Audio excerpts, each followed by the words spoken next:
En esta presentación vamos a hablar de la enfermedad de la rabia.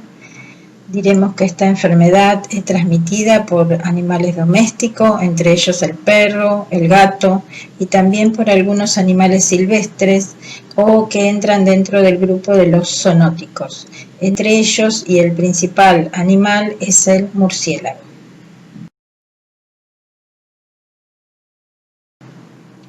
Diremos que es una enfermedad viral que afecta el sistema nervioso de los mamíferos, incluyendo también a los seres humanos, y en la mayoría de los casos presenta un desenlace fatal. La infección es causada por el virus de la rabia. Esta enfermedad se propaga por medio de la saliva infectada que penetra en el cuerpo a través de la mordida o de la lesión que se produce en la persona o un corte en la piel. El virus penetra en la herida hasta llegar al cerebro, donde causa una inflamación. Esta inflamación provoca los síntomas de la enfermedad y diremos que esta enfermedad tiene una característica que se propaga principalmente por medio de animales infectados. La mayoría de las muertes por esta enfermedad ocurre principalmente en los niños. Se calcula que en el mundo el número de muertes por rabia son de difícil estimación, pues los países más afectados son aquellos en vía de desarrollo, entre ellos África y Asia, donde existen áreas endémicas y las notificaciones de los casos ocurridos por esta enfermedad son de poca calidad. En nuestro país, tanto los perros como los gatos son los principales transmisores, pero también pueden serlo algunos animales silvestres, como ser los murciélagos. Esta es una enfermedad prevenible a través de las vacunas, tanto en animales como en los seres humanos. Y diremos que en el año 1885 el doctor Louis Pasteur, químico francés, introduce por primera vez la vacuna en el hombre. ¿Cómo se transmite?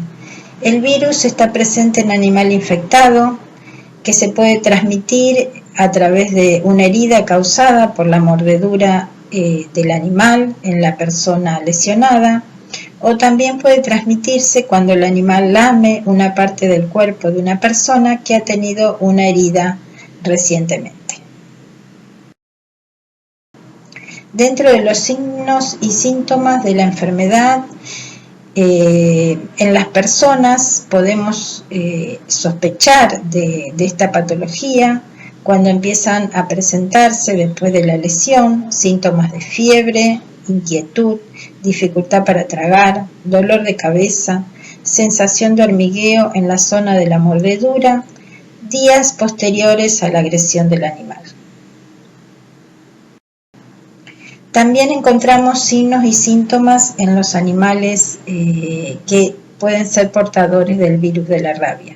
Entre ellos observamos cambios de comportamiento, agresividad, salivación excesiva, imposibilidad de tragar o de beber, pupilas dilatadas, convulsiones, parálisis y pueden llegar a la muerte. También encontramos algunos síntomas en los murciélagos y en ellos podemos ver cambios en el comportamiento. Sabemos que los murciélagos son animales nocturnos, entonces estos pueden verse en la luz del día y pueden estar caídos en lugares visibles. Entonces, el agente etiológico es del género del Lyssavirus, de la familia Rhabdoviridae. Es una enfermedad zoonótica. La complicación más grave es la encefalitis y la mielitis, que generalmente siempre es mortal. Y esta enfermedad sigue siendo una enfermedad que es más fácil de prevenir que de curar. Diremos que en la República Argentina hay casos denunciados y que han sido confirmados en los últimos años. En el año 1994 se presentó en la provincia de Tucumán una variante del virus de la rabia en un canino. En el año 1997 se presentó en la provincia de Chaco también una variante murciélago. En el año 2001, en la provincia de Corrientes, la variante también fue un murciélago. En el año 2008 se presentó en la provincia de Jujuy una variante canina. Y los dos casos registrados en el año 2013 están relacionados con el contacto con animales silvestres, en estos casos los zorros y los coatíes. Diremos que el doctor químico francés Louis Pasteur en el año 1885 descubrió entonces una cepa viral atenuada obtenida de extractos de médula espinal de conejos. La segunda generación de vacunas antirrábicas surgió en el año 1939, que son vacunas que se obtienen de cerebros de animales, entre ellos el conejo y la oveja en estado de adultos. En el año 1955 se lanzó la vacuna tipo Fuensalida Palacios, que es una vacuna que se realizó con cerebros de ratón lactante. En los años 70 se dio el paso definitivo con el desarrollo de las vacunas producidas en cultivos celulares. La Organización Mundial de la Salud promueve firmemente el uso de vacunas modernas para el tratamiento antirrábico que cumplan con los criterios tanto de potencia e inocuidad de la OMS y que hayan sido evaluadas en los seres humanos satisfactoriamente. También apoya la tendencia a abandonar completamente la producción de las vacunas de tejido nervioso. Es decir, que la OMS promueve que se cumpla con los criterios tanto de potencia o de efectividad de la vacuna y también de inocuidad, es decir, que no produzca un alto porcentaje de efectos adversos. Tenemos tres tipos de vacunas antirrábicas. Entre ellos tenemos las vacunas en tejido nervioso de animales, que son las vacunas producidas en células de ratón lactante. Una de ellas es la tipo Fuensalida Palacios, que se administra en forma subcutánea. El otro tipo de vacunas son las vacunas en cultivos celulares, que son las Verorab, que se aplican en forma intramuscular. Y el otro tipo de vacunas es la vacuna obtenida en embrión de pollo o embrión de pato, que es la vacuna Rabipur, que también se aplica en forma intramuscular. En nuestro país, las vacunas recomendadas para uso son las vacunas Verorab o Rabipur.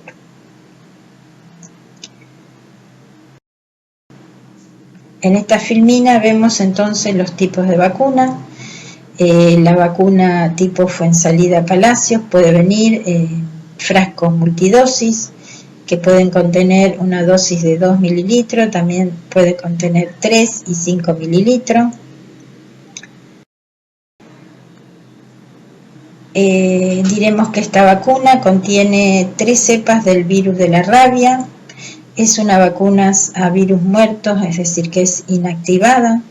La presentación puede ser en frascos desde 2 mililitros a 5 mililitros, que son producidas por el Instituto Malbrán.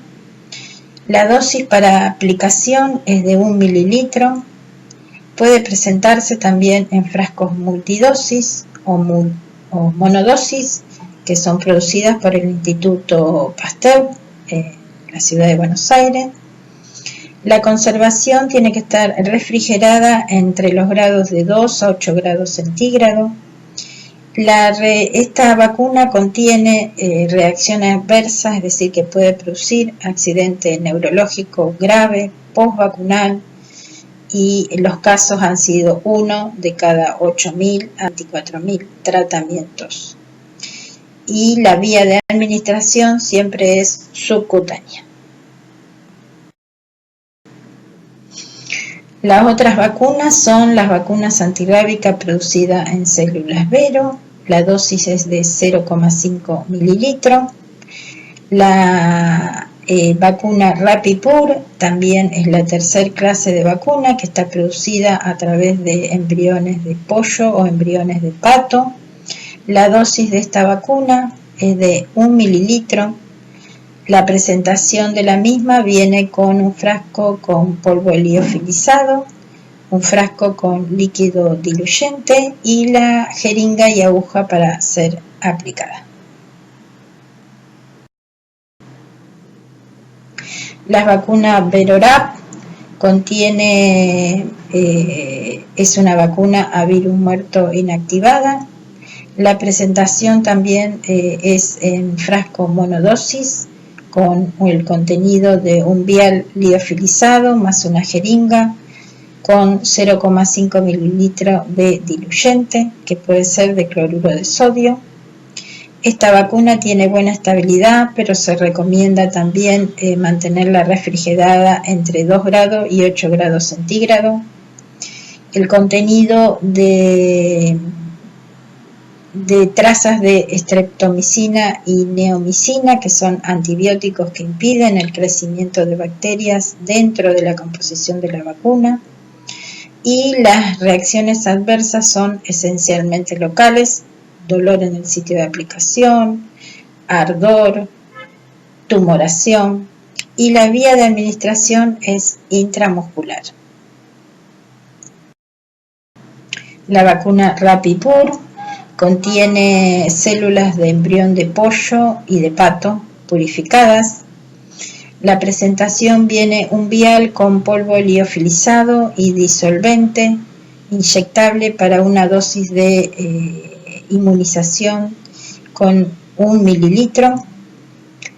Esta vacuna se recomienda también mantenerla refrigerada entre 2 grados y 8 grados centígrados. Las reacciones también son esencialmente locales y la vía de administración es intramuscular.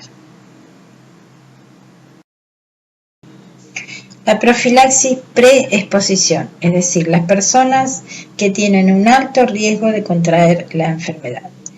Y esas personas son aquellos que se desempeñan como veterinarios, cuidadores de animales, trabajadores de laboratorio que manipulan el virus de la rabia, tanto en diagnóstico, en investigación y en producción, aquellas personas que son viajeros en turismo aventura, que viajan a áreas endemo-epidémicas, y también a los recién nacidos o niños de zonas de alta endemicidad de esta enfermedad. Dentro de las consideraciones generales para la profilaxis posexposición, decimos que esta lesiones es una emergencia y como regla general no debe retardarse ni diferirse el tratamiento. Las heridas deben tratarse de inmediato y la terapia con vacuna antirrábica y gamma globulina solamente cuando esta última fuera necesaria. Cuando se sospecha rabia, el inicio del tratamiento debe ser de inmediato. El embarazo y la lactancia nunca son contraindicaciones para empezar el tratamiento. Y las personas que se presentan aún meses después de haber sido mordidas deben tratarse de la misma manera como si el contacto hubiera ocurrido recientemente. Las personas tal vez se pueden presentar no solamente meses después, sino días posteriores a la lesión de una mordedura. Bueno, las acciones posexposición en toda lesión por mordedura, hay que comenzar lavando completamente el área de la mordedura del animal con abundante agua y por un tiempo prolongado. La limpieza profunda debe ser parte del tratamiento inicial para las mordeduras de animales. Sin embargo, esta mordedura o esta lesión siempre debe ser examinada por el médico. Entonces diremos que comenzamos con la limpieza de la herida con abundante agua y jabón. En caso de que la herida sea extensa, hay que lavar con solución fisiológica. Luego colocar agua oxigenada o algún desinfectante. De requerirse sutura, minimizar los puntos solo para afrontar los bordes. Debe aplicarse la vacuna antitetánica antidiftérica en caso de ser necesaria, la vacuna doble bacteriana, según esquema de vacunación vigente del Calendario Nacional de Vacunación, para la profilaxis y tratamiento de las heridas. En el caso que la persona o el niño lesionada tenga esquemas incompletos o la persona adulta tenga esquemas incompletos de la vacuna doble bacteriana, es el momento ideal para iniciarlo o completarlo. Dentro de los esquemas de vacunación, diremos que estos se relacionan con la gravedad de la exposición. Entre ellos tenemos exposiciones leves, como ser las lesiones de tórax, tronco, miembros inferiores y superiores, excepto la punta de los dedos. Con la vacuna Fuensalida Palacios tenemos un esquema de 7 dosis diarias que tienen que ser consecutivas y 3 refuerzos a los 10, 20 y 30 o 60 días de la última dosis diaria. Y en las vacunas de cultivo celular, tanto en embrión de pato como en embrión de pollo, que es la vacuna Verorab o vacuna Rapipur, son 4 dosis que van a ser aplicadas los días 0, la primera dosis, al tercer día, al séptimo día y la cuarta dosis entre los 14 a 28 días de la primera aplicación. Siempre hay que tener en cuenta para la aplicación de los esquemas la disponibilidad de la vacuna. Digamos que la vacuna Fuensalida Palacios es una vacuna que se produce en la República Argentina, está producida por el Instituto Pasteur y es la que últimamente se encuentra a disponibilidad para los tratamientos. Bueno, dentro de los efectos adversos, la que tiene más efectos adversos es la vacuna Fuensalida Palacios con síndrome de Guillain-Barré. Puede producir parálisis ascendentes del Landry, puede producir encefalitis perivascular, es decir, que la vacuna, al ser elaborada en tejido nervioso y contener la presencia de mielina en el preparado vacinal, puede desencadenar la formación de anticuerpos que pueden reaccionar contra la mielina del paciente inoculado o vacunado. Estas son reacciones del tipo desmielizante y se estima que ocurre un accidente neurológico grave post-vacinal o post-vacunación cada 8.000 a 24.000 tratamientos. Esta vacuna es la vacuna que trae más efectos adversos, por eso es la que menos se recomienda en la República Argentina. Pero a efecto de los mismos es la que últimamente está a disponibilidad. Bueno, la vacuna producida en células Vero, que es la Verorab o Rapipur, los efectos adversos son fundamentalmente reacciones locales.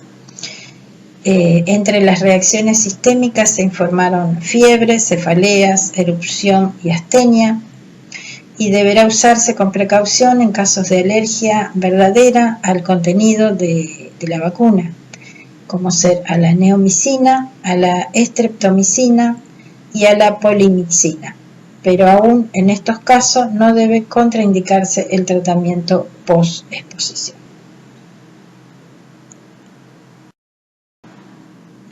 Dentro de las precauciones para la aplicación de la vacuna, diremos que durante el embarazo no debe contraindicarse la profilaxis post-exposición, mientras que la profilaxis pre-exposición debe ser valorada según el riesgo y es preferible emplear vacunas producidas en cultivos celulares antes que las preparadas en tejido nervioso de animales, como ser la vacuna Fuensalida Palacios. Es decir, que debe preferirse la vacuna Verorab o Rapipur, que son las que son producidas en tejido celulares.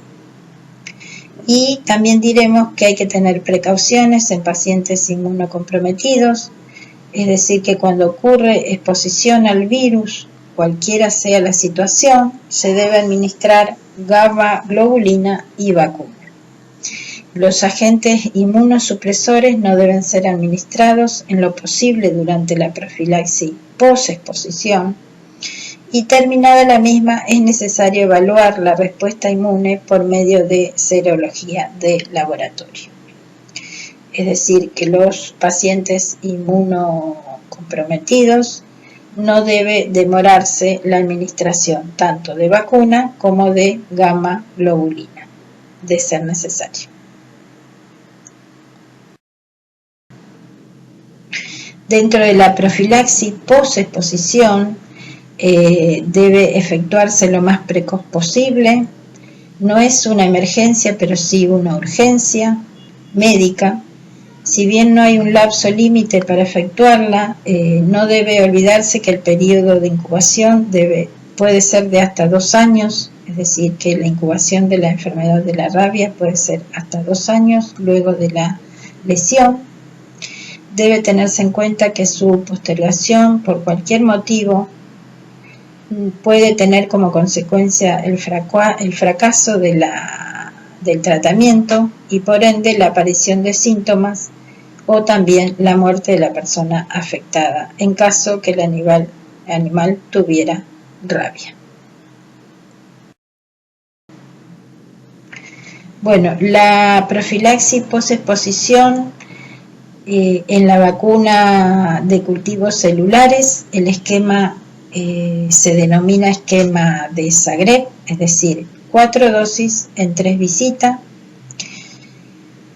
Esto se aplican 2 dosis el día 0, cada dosis se aplica en un brazo diferente, es decir, una dosis en el brazo derecho y una dosis en el brazo izquierdo, y una dosis los días 7 y una tercera dosis el día 21. También hay un esquema que se llama el esquema Essen modificado, tanto para la vacuna Verorab o Rabipur, que son 4 dosis en 4 visitas, es decir, la primera dosis el día 0, la segunda dosis al tercero, la tercera al 7º día y la cuarta dosis entre 14 a 28 días. Esta vacunación con estos tipos de vacunas producidas en cultivos celulares, tanto la Verorab como la Rabipur, estos esquemas se realizan siempre y cuando haya disponibilidad de la vacuna.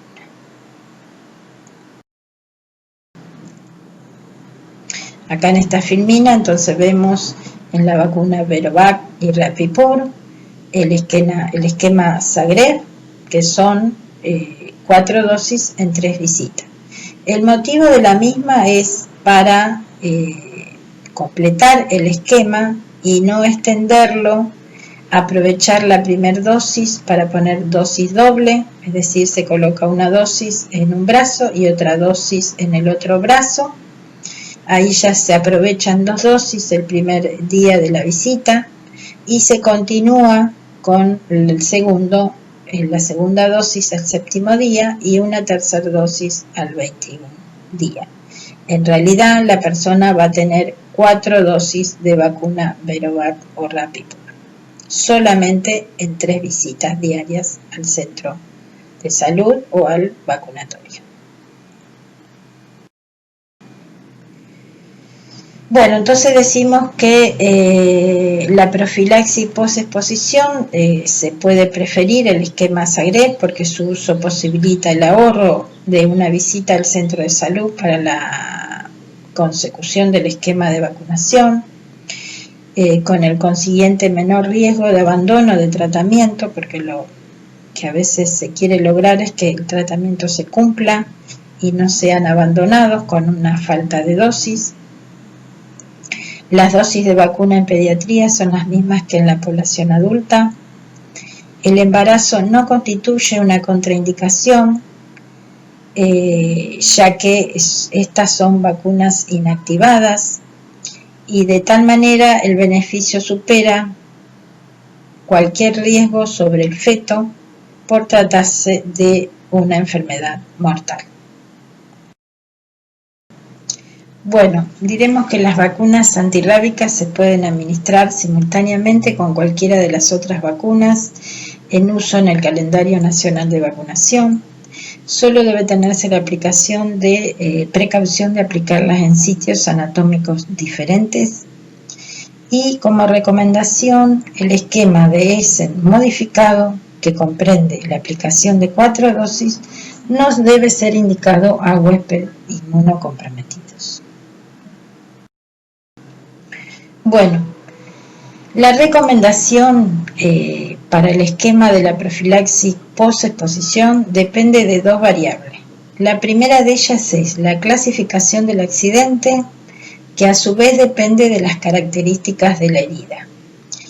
Y 2, el animal que genera el accidente potencial rábico, que puede ser un animal doméstico o un animal silvestre.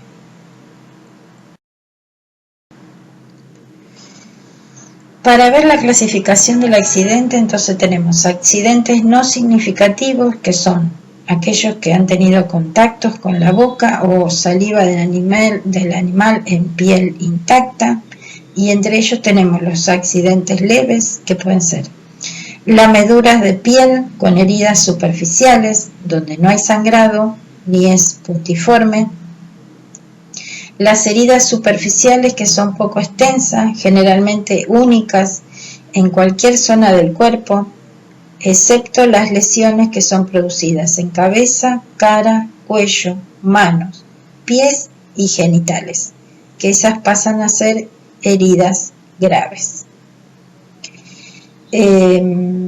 Las heridas graves, entonces, las producidas en cabeza, cara, cuello, regiones próximas al sistema nervioso central, en manos, pies y o genitales, que son sitios anatómicos con importante inervación, heridas profundas, múltiples o extensas en cualquier región del cuerpo.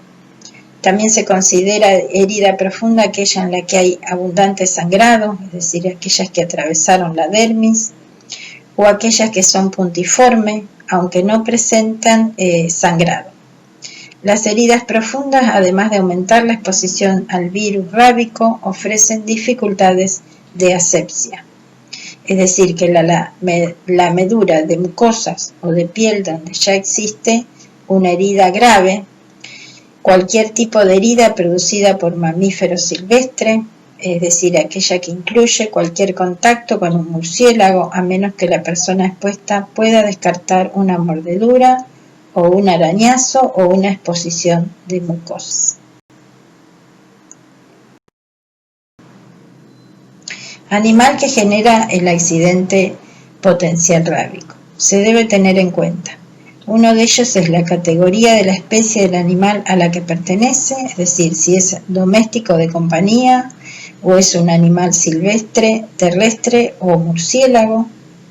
La disponibilidad, es decir, posibilidad de contar con el animal, ya sea para su observación, si corresponde, o a su análisis por laboratorio, es decir, poder recoger el animal y llevarlo a un laboratorio para que sea analizado. Resultado de la observación o resultado del laboratorio, si los hubiera. Y también antecedentes epidemiológicos, es decir, referidos fundamentalmente a animales domésticos de compañía, cuya clasificación se pueden englobar en animales sin antecedentes epidemiológicos de riesgo, es decir, animales vacunados, que tengan una certificación de vacunación en vigencia, residentes o procedentes de zonas sin circulación de rabia terrestre, de hábito de vida domiciliario, es decir, que vive exclusivamente dentro de su domicilio, que no tiene contacto con otros animales desconocidos o no sale a la calle, o si sale a la calle que sea con correa acompañado por su dueño, y o agredió por provocación. Entonces acá tenemos unos dentro de los antecedentes epidemiológicos de riesgo, es decir, si el animal, las características, si ha sido vacunado, si vive en zonas que son libres de circulación del virus, o en los hábitos de vida del animal, si es un animal doméstico, domiciliario, o si es un animal que convive en zonas que sale a la calle, o que el animal sale acompañado o con correa, es decir, todas las cualidades del animal que ha producido la lesión debe tenerse en cuenta dentro de los antecedentes epidemiológicos. Bueno, entonces, hay que tener en cuenta dentro de los antecedentes epidemiológicos de riesgo, es decir, si el animal no está vacunado, es decir, sin certificado de vacunación vigente, residente o procedente o con antecedentes de haber viajado a zona con circulación de rabia terrestre, de hábito de vida callejero, es decir, que pasa largos periodos fuera de su domicilio, sin control de algún dueño, y si agredió sin causa aparente. Todos estos datos hay que tenerlo en cuenta dentro de los antecedentes epidemiológicos de riesgo. Bueno, acá vamos a hablar de la gamma globulina antirrábica. Esta es una solución concentrada y purificada de anticuerpos preparada a partir de hemoderivados de individuos sanos, inmunizados contra la rabia. Y es un biológico de producción limitada y de alto costo. La gamma globulina antirrábica proporciona anticuerpos específicos hasta que el paciente responda activamente a las vacunas. Idealmente debe ser administrada inmediatamente luego de la exposición. Sin embargo, de no ser factible, podrá administrarse hasta 7 días post-administración de la primera dosis de vacuna antirrábica. La dosis recomendada es de acuerdo al peso de la persona, cualquiera sea la edad. Se presenta en viales de 2 mililitros. La gamma globulina debe ser aplicada directamente infiltrando dentro y alrededor de la herida. Lo restante se aplicará por vía intramuscular, en sitios diferentes a la aplicación de la vacuna. Cuando las heridas son extensas, la fracción de gamma globulina a aplicar en la herida puede diluirse al medio con solución fisiológica estéril. Bueno, para explicar un poco de la gamma globulina antirrábica humana, solamente de ser necesaria se aplica gamma globulina. Si no, solamente se aplica el tratamiento por vacunación de acuerdo a la herida y el animal que ha ocasionado lesión. No siempre se aplica gamma globulina antirrábica, ya que es un biológico de producción limitada. Y solamente si amerita la aplicación de este anticuerpo.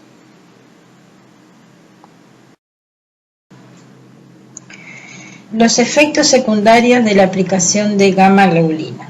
Generalmente tienen manifestaciones locales que pueden producir reacciones de carácter benigno, como ser en el lugar de la aplicación, dolor, edema, eritema o induración, que es la reacción local. Muy raramente se producen abscesos. Y también manifestaciones sistémicas, como ser cefalea, fiebre, son los más comunes. No se observa con ella una enfermedad del suero, como sí puede suceder con el derivado de gamma globulina de quinos. Pero de diferente forma, esta no está disponible en nuestro país. Es decir, que hay una gamma globulina, que son anticuerpos derivados de quino, que puede producir una enfermedad por el componente en sí, pero que no está disponible en nuestro país. Bueno, ¿cuándo se considera un paciente inmunocomprometido? son aquellos pacientes que están bajo tratamiento oncológico o con tratamiento oncológico recientemente finalizado, son aquellos pacientes que han sido trasplantados, paciente bajo tratamiento con corticoides en alta dosis por más de 14 días, pacientes con infección por VIH-Sida que presenten un valor de linfocitos CD4 por debajo del valor normal. Todas estas consideraciones se tienen en cuenta en los pacientes pasados a llamar inmunocomprometidos. ¿Cómo es la conducta en estos pacientes inmunocomprometidos? Bueno, tenemos la vacuna de cultivos en líneas celulares, como ser el esquema Zagreb, con sus 3 dosis en vacunas Verorab y Rabipur.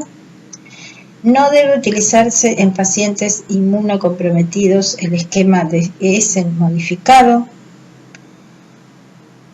La vacuna, la gamma globulina antirrábica en pacientes inmunocomprometidos, no siempre la respuesta es adecuada y hay que realizar la titulación de anticuerpos antirrábicos a fin de tener conocimiento de la efectividad de la profilaxis post-exposición. Esta es la conducta que debe tenerse en cuenta en los pacientes inmunocomprometidos. Bueno, y diremos que para la prevención de esta enfermedad tenemos que ser dueños responsables de tanto de los animales domésticos, primero y principal la vacunación de los animales. También hay que tener en cuenta que hay que educar a los niños en los domicilios o tener en cuenta que el animal que ha tenido sus crías es muy celoso de las mismas y hay que educar a los niños para que no tenga un acercamiento hacia las crías y ahí no se produzca un accidente por mordedura. Es decir, todas estas prevenciones en el entorno familiar y en la vivienda de los animales domésticos hay que tenerse en cuenta y ser un dueño responsable de los mismos. Bueno, y en esta última filmina, el cual daremos por finalizada esta parte de la planificación con esta enfermedad de la rabia.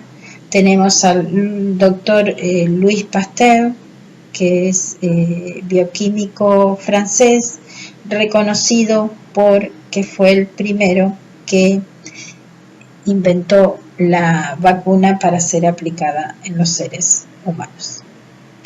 Y así finalizamos. Muchas gracias.